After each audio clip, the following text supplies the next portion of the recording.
Ria.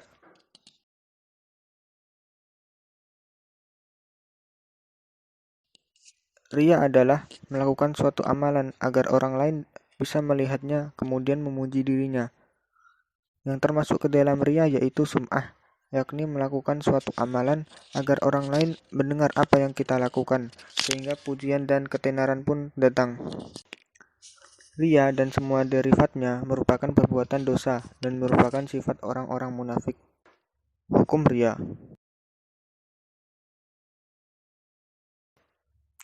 Ria ada dua jenis. Jenis yang pertama, hukumnya syirik akbar.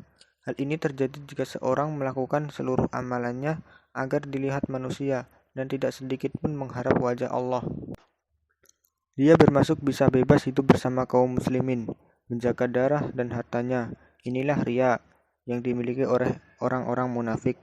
Allah berfirman tentang keadaan mereka yang artinya, sesungguhnya orang-orang munafik itu menipu Allah dan Allah akan membalas tipuan mereka. Dan apabila mereka berdiri untuk sholat mereka berdiri dengan malas. Mereka bermaksud ria dengan sholat di hadapan manusia. Dan tidaklah mereka menyebut Allah kecuali sedikit sekali. Surat An-Nisa ayat 142. Adapun yang kedua adalah ria, yang terkadang menimpa orang yang beriman. Sikap ria ini terkadang muncul dalam sebagian amal. Seorang beramal karena Allah dan juga diniatkan untuk selain Allah. Ria jenis ini merupakan perbuatan syirik asghar. Jadi, hukum asalnya ria adalah syirik asghar, syirik kecil. Namun ria bisa berubah hukumnya menjadi syirik akbar, syirik besar dalam 3 keadaan berikut. Yang pertama, jika seorang ria kepada manusia dalam pokok keimanan, misalnya seseorang yang menampakkan dirinya di hadapan manusia bahwa dia seorang mukmin demi menjaga harta dan darahnya. Yang kedua, jika ria dan sum'ah mendominasi dalam seluruh jenis amalan seseorang. Yang ketiga, jika seorang dalam amalan lebih dominan menginginkan tujuan dunia dan tidak mengharapkan wajah Allah. Ibadah yang tercampur ria. Bagaimanakah status suatu amalan ibadah yang tercampur dengan ria?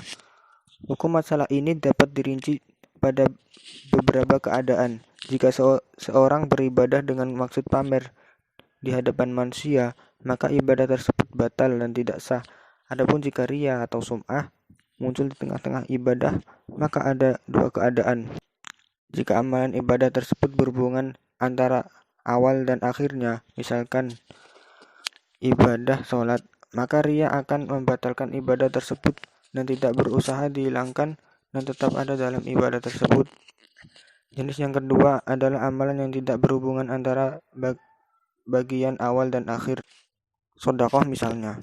Apabila seseorang bersedekah 100.000, 50.000 dari yang ia sedekahkan tercampur ria, maka sedekah yang tercampur ria tersebut batal, sedangkan yang lain tidak. Jika demikian keadaan para sahabat, bagaimana dengan kita?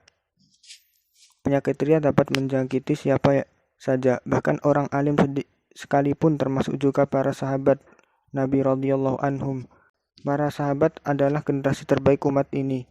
Keteguhan iman mereka sudah teruji. Pengorbanan mereka terhadap Islam sudah tidak perlu diragukan lagi.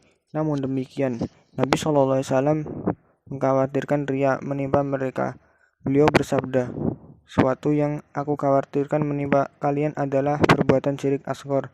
Ketika beliau ditanya tentang maksudnya, beliau menjawab, contohnya adalah ria.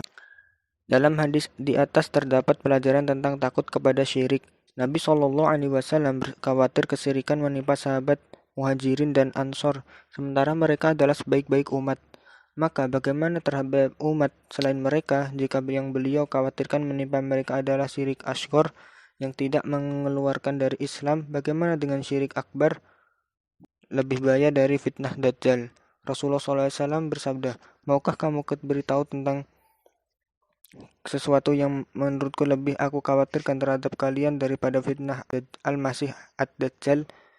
Para sahabat berkata, tentu saja. Beliau bersabda, syirik kahfi, yaitu ketika seorang berdiri mengerjakan sholat dan Dia perbagus sholatnya karena mengetahui ada orang lain yang memperlihatkannya.